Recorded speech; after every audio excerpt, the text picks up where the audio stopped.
Hello friends, welcome to this session. In this session, we will solve some of the numericals on shear stress distribution. Let us take one problem on the shear stress distribution. A channel section is as shown in figure. It is used as a beam and carries shearing force of 40 kN. Obtain the maximum shear stress and draw shear stress distribution diagram over the depth of section. So in this problem, they ask about to determine the maximum shear stress, and also we have to draw the total shear stress distribution diagram for this channel section. So this is a figure which shows all the dimensions. There is a top flange, bottom flange, and there is a central wave is also there, whose all the dimensions are given in this figure. Very first step is to determine the moment of inertia of this channel section. We know the formula of shear stress formula. It is actually tau is equal to FAY bar divided by IB. So very first step is to we need to determine the moment of inertia of this channel section. So one of the way to finding out the moment of inertia is BD cube by 12 minus BD cube by 12. So this capital BD cube by 12 minus small BD cube. So capital B means the outer dimensions. You have to subtract this empty space at the center. So we'll get only the moment of inertia of this channel section only. So capital B is nothing but the breadth of the whole channel. Capital D is the total depth. Small b is the empty space breadth, and small d is the depth of this empty space. So if you subtract this empty space from this channel, you will get the moment of inertia of channel section. So let us put all the values. 100 multiplied by 150 cube divided by 12 minus 90 is the breadth of this empty space, multiplied by 130, that is the depth, inner depth of this empty space, 130 cube divided by 12. Actually this channel section is symmetrical about the x-axis. That's why we are using this BD cube by 12 formula here.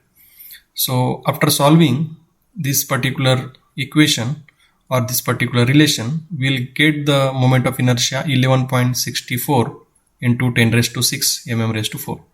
The unit of moment of inertia is mm raised to 4. Now y bar means actually the location of neutral axis.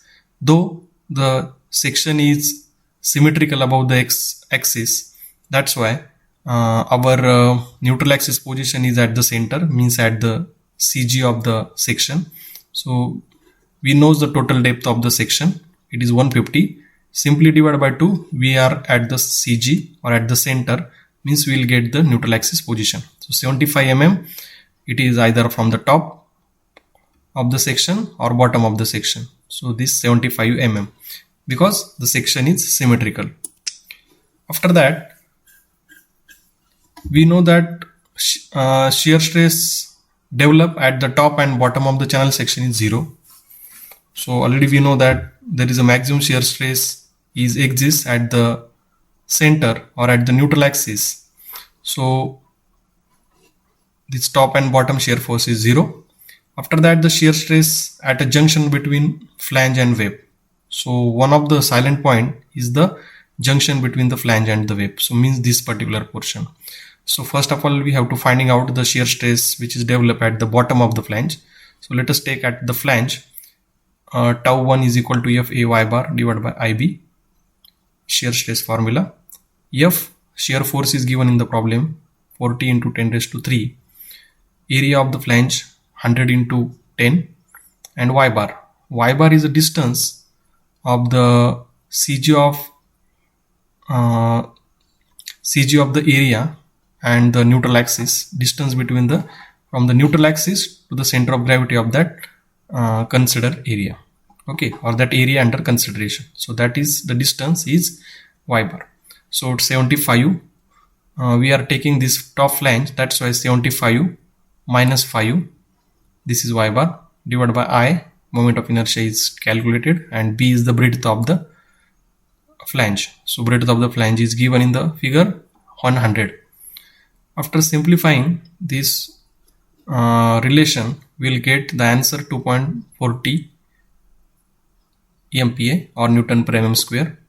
After that, shear stress at the web means at the bottom. We have determined the shear stress at the bottom of the flange.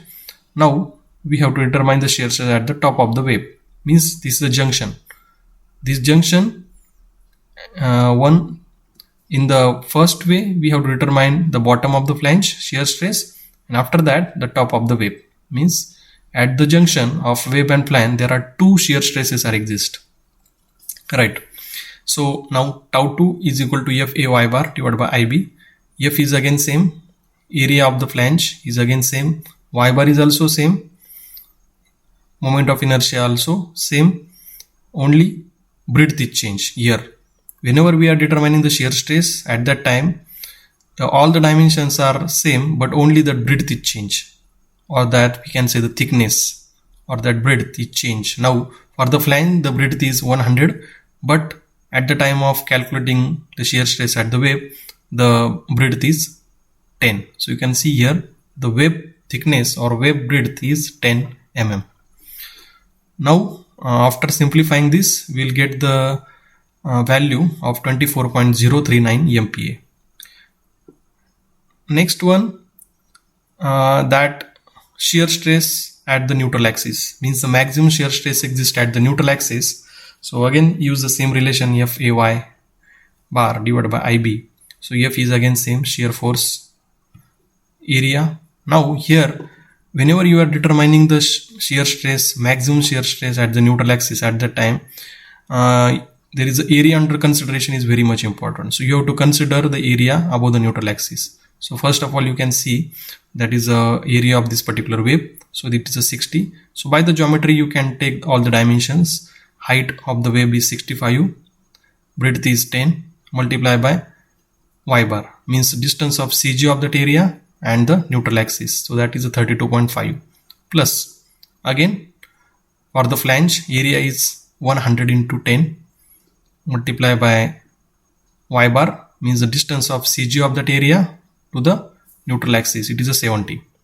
So divided by moment of inertia we determine, and the breadth of the web is 10. Okay, so after putting all the value you have to solve this particular relation, and we'll get the answer 31.288 MPa. So this is a shear stress at the neutral axis. Means if you draw the shear stress distribution diagram, so you have to draw the diagram very in front of you the section, channel section. So first of all zero marking at the top and bottom because there is a zero shear stress. After that at the junction at the flange the value is 2.40. After that again at the junction we determine the shear stress at the web, it is 24.039.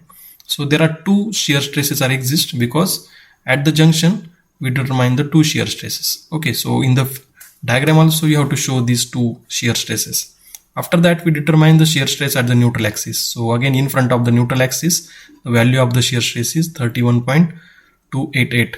So this value we calculated. So again you can show in this particular center. So this figure is symmetrical. So whatever the shear stresses we determine in the above the neutral axis, so same you can show in the below the neutral axis also.